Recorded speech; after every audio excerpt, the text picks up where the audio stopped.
Hey guys, thanks for watching. Thanks for listening. This is your host Thomas Tyree from On the Hot Podcast. Today, this will be episode 102 for you guys. Today, this will be a solo episode, just your host only. Of course, this episode will be coming out on all four of our platforms: our Instagram account, our Facebook account, our YouTube account, and our Apple Podcast account. So let's go ahead and dive into the first segment of episode 102. I'll be with the second round of the NBA playoffs officially in the books. I'll be sharing my thoughts on the second round of the NBA playoffs. So everything is set in stone. We're actually set to have a rematch of what transpired in the 2020 playoffs during the pandemic, during the NBA bubble. We're having the same exact matchups. But before we get to that, I'll be talking about what took place in the second round. So in the Eastern Conference, we saw the second-seeded Boston Celtics dethrone the third-seeded Philadelphia 76ers, winning that series 4-3. That series went all the way to Game 7, as we saw yesterday, with the Boston Celtics advancing to the Eastern Conference Finals. So I really thought that the 76ers were truly going to close the door out on the Celtics. Of course, you guys know on episode 100, my pick to win the series was the Celtics over the 76ers. However, how things were playing out in this series, I thought when Game 6 was in Philly, back against the wall for Tatum and company for Boston, I thought it was going to be a hard, hostile environment to win in Philadelphia. And I thought the 76ers failed on the opportunity to close the door and win the series in Game 6 in Philadelphia. Especially the way how Jason Tatum played in the first half of Game 6 was truly poorly. I was so frustrated in Jason Tatum. I'm not even a Boston Celtics fan. I'm a big fan of Jason Tatum and what he brings to the sport of basketball. But what I saw in the first half of Game 6, he was shooting poorly from the field, and during the half, he only had 1 point, shot 0 from 10 from the field, and he made up for it in the fourth quarter. He was clutch all the way down to the end of the game, and he was the reason why the Celtics had life and forced the Game 7 to take place in this series. So as much as he was making me mad in the first half of the series, I got to give him his credit. I got to give him his props for overcoming the odds and being a clutch performer in the fourth quarter. And then yesterday during Mother's Day, Jason Tatum went on to have an historic NBA playoff game. Had 51 points, scoring the most in NBA playoff history by a player in a Game 7 winner-go-home situation, scoring 51 points, setting a new NBA record. So shout out to Jason Tatum for that historic performance, helping the Boston Celtics overcome the odds it's stacked against them in a winner-go-home situation, Game 6, then leading that momentum on to Game 7, and Tatum helping his team advance to the Eastern Conference Finals once again. But what I saw yesterday, the Philadelphia 76ers showed absolutely no desire to win in Game 7 in Boston in a winner-go-home situation. The Philadelphia 76ers as a whole entire team only scored 10 points in the third quarter, and that was tied for the fewest points in a playoff quarter in the shot clock era. There's nothing that you can explain to me that the Philadelphia 76ers truly had aspirations to win this game. If you saw how they played in the third quarter, that's unacceptable for a team that was the third seeded in the Eastern Conference, only to score 10 points in the third quarter. There's no excuse for that. And while we're playing the blame game as well, the 76ers for blowing this series where they could have they failed on the opportunity to close the door and close it out in Game 6 in Philly. Joel Embiid deserves some criticism as well. So he had a huge drop off from what he had in the regular season. The regular season, he averaged 33 points per game. Regular season. Come playoff time, he averaged only 23 points per game. That is the biggest drop off by this year's MVP in NBA history, to go from averaging 33 points per game in the regular season. Then to the playoffs, you only average 23 points throughout. That's a huge drop-off, and that cannot happen for somebody that's supposed to be one of the best players in the league. And Joel Embiid, who just got awarded his first MVP award, definitely disappointed me throughout the playoffs. Doc Rivers is becoming one of the biggest choke jobs in sports history. I hate to say it, but he I don't know what it is. He's allergic to being great as a head coach. Yes, he won a championship with the Boston Celtics all the way back in 2008. But what have you done since then? He's became one of the biggest choke jobs in sports. He's not been at the conference finals. to a conference final since 2012 when the Boston Celtics took on the Miami Heat in the 2012 Eastern Conference Finals. He's allergic to being great in winner-go-home situations. He was a part of the huge 3-1 lead blown when he was with the Los Angeles Clippers with Lob City.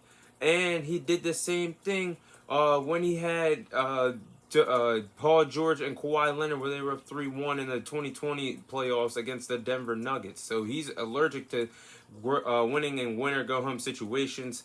The Celtics had them on the rope. I mean, the 76ers truly had the Celtics on the ropes, and I thought he would get over his obstacles of not closing out series as a head coach, and that's not it didn't happen. I really do think that Doc Rivers needs to be fired and relieved of his duties of coaching the Philadelphia 76ers, because you had the MVP of this season by your side. You had James Harden, who was actually putting in work and the effort, minus Game 7 yesterday in the playoffs. You had everything that you needed to at least get to an Eastern Conference appearance, and he failed to do it. I think Doc Rivers should be out as a coach for the 76ers. Then we move on to the 8th seeded Miami Heat that defeated the 5th seeded New York Knicks to advance to the Eastern Conference Finals, winning that series 4-2, closing it out in Game 6 in Miami. Honestly, from watching Game 5, I thought Jalen Brunson truly ran out of gas in his gas tank. He gave it everything he had in Madison Square Garden to help the Knicks force a Game 6. He played a total of 48 minutes the whole entire game, did not come out 1 minute, dropped 41 points playing and then he dropped 41 points playing in a losing effort in Game 6. So kudos to Jalen Brunson, getting everything that he had for the New York Knicks. But what I've seen from this New York Knicks team and the way how the Eastern Conference is going to play out, I truly don't believe that the New York Knicks are going anywhere. I do believe that they are a star away from figuring things out in New York. Maybe being more creative offensively with the ball, not depending on Jalen Brunson so much. Julius Randle definitely failed to step up in the playoffs. But I think the future is bright for the New York Knicks. I think they just got to figure out one more key piece, and they're going to be a threat in the Eastern Conference for years to come. I like what's developing in New York. But with that being said, the Heat have done it again. Back in the Eastern Conference Finals as an 8th seed. They did it last year as the number 1 seed, but they went through hoops, they went through flames to get to where they are again this year. And it's all thanks to Jimmy Butler. Jimmy Butler has done so much for this Miami Heat franchise. He deserves a championship one day before he retires. Whether that's with the Miami Heat or not, I really hope it's with the Miami Heat. He deserves one. Hopefully it's one this year. But the things that Jimmy Butler has helped the Heat, he's done since he's joined the Miami Heat. He helped the Miami Heat get back to the NBA Finals since the Big Three era of Dwayne Wade, Chris Bosh, and LeBron James in Miami. Something they have done in a long time until Jimmy Butler came around. First 8th seed to make the Eastern Conference Finals since 1999. The first ever Eastern Conference team that played in 2 play-in tournament games to ever get to the NBA Finals. Definitely Jimmy Butler deserves a lot of credit for what he's doing in Miami. I really hope he can win a championship this year. We'll see, but he's playing on another level, and he's the reason why the Miami Heat are in the position that they are right now. But moving on to the Western Conference, we've seen the number 1 seeded Denver Nuggets defeat the 4th seeded Phoenix Suns, closing out this series 4-2 to advance to the Western Conference Finals. To me, you guys know on episode 100 I said the second round predictions. I said the Nuggets would get the best of the Phoenix Suns, advancing to the Western Conference Finals. They were clearly the better team in this series, and the better team won to advance to the Western Conference Finals. And I said the trio went healthy of Michael Porter Jr., Jamal Murray, and Nikola Jokic. They haven't been together healthy in the playoffs since the bubble of 2020. What did they do then when they were all healthy together? They went to the Western Conference Finals. They haven't been healthy since that bubble. And this is the first time, and they're back right where in the Western Conference Finals because the trio is healthy together. And we all know they have potential when they're all on the court together. And Nikola Jokic clearly showed how focused he was for this year's playoffs. He had the chance to win his 3rd straight MVP award in a row. But he wasn't focused on the award. He was more focused on the NBA playoffs. He was more focused on winning an NBA championship. And we're seeing that type of play from Nikola Jokic throughout the playoffs thus far. But moving on to the Suns, it was a horrible, horrible decision to fire Monty Williams. What did Monty Williams do wrong? Didn't he not just coach in the NBA Finals a few seasons ago? Was he not just 2 games away from winning the NBA championship with the Phoenix Suns? Was he not just nominated to Coach of the Year not too long ago? He brought this Phoenix Suns team from the ground up, from what they are today. Helped Devin Booker find his stride as a head coach, becoming an elite playoff player. He deserves some credit for that too. Things weren't going so bad. They just traded for Kevin Durant by the NBA trade deadline. So why would you trade away? Why would you fire Monty Williams and not bring him back for next year? I think that was totally a red flag. But I think some things are going to go down for the Phoenix Suns. I'm definitely not expecting the same team back next year. I'm expecting DeAndre Ayton to be traded this summer. If you guys know, he was nearly an Indiana Pacer during last year's summer during free agency. The Phoenix Suns gave him a better offer than what the Indiana Pacers were. He signed a max contract, but he had a no trade clause in his contract. So therefore, that's why he wasn't even in the discussion for getting in the trade talks with Brooklyn and the Phoenix Suns when Kevin Durant trade. So I do believe he's going to be on the trade block this summer. He did not meet up to his max potential, his max contract whatsoever. He was dominated by Nikola Jokic the entire series. It did not show up to help Kevin Durant and Devin Booker would have mattered most in the playoffs. The fact that he did not play in Game 6 due to injury did not make it better at all either.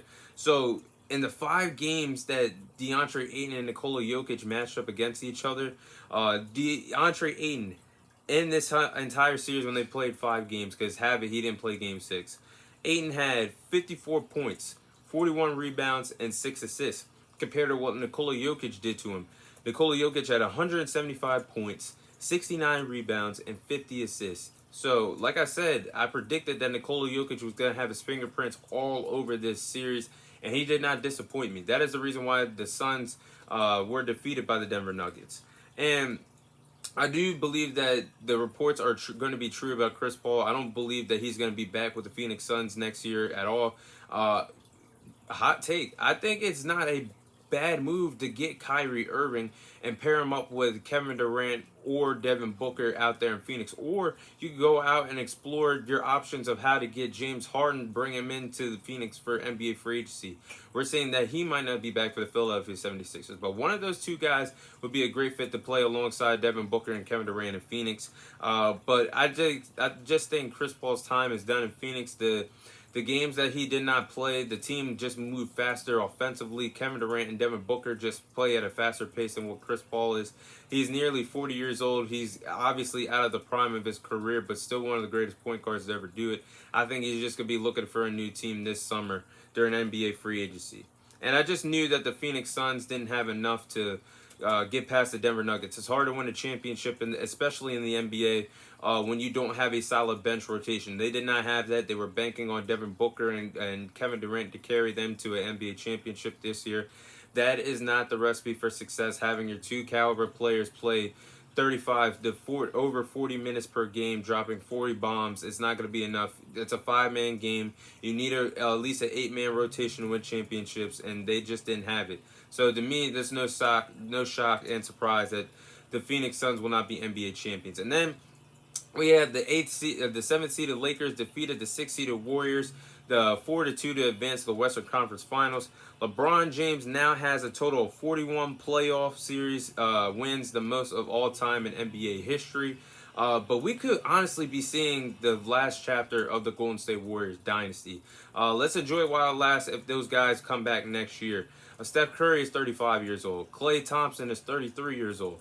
Draymond Green is 33 years old, is entering the final year of his contract, and he could possibly opt out of his contract to be an NBA free agent during the NBA free agency this summer.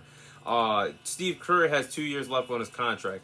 General manager Bob Myers, who is responsible for putting together this dynasty, could be on his way out as the general manager for the Golden State Warriors. So if we get one more year with this, I do believe that we are seeing the last of the dynasty of the Golden State Warriors. Let's enjoy it while it lasts. It's definitely one of the greatest dynasties in NBA history. So I'm looking forward to seeing what's going to happen with this team. I just want to see it at least one more time to see if they can win one more championship together. But those are my thoughts on the second round of the NBA playoffs.